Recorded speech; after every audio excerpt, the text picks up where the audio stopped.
Israel और America के रिश्तों में दरारें आ रही हैं। एक लंबे वक्त तक इसराइल के सपोर्ट में रहे अमेरिका का अब इसराइल से इख्तिलाफ का दौर बढ़ता जा रहा है।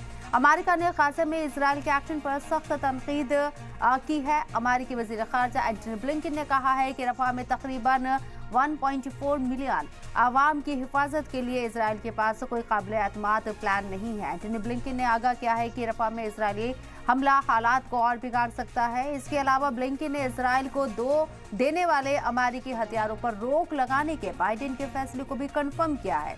वाज़ेह हो कि बुध को स्टेट डिपार्टमेंट की एक रिपोर्ट भी सामने आई है जिसमें शक जाहिर किया गया है कि इसराइल ने अमेरिकी हथियारों के इस्तेमाल में इंटरनेशनल कवानीन की खिलाफ वर्जी की है।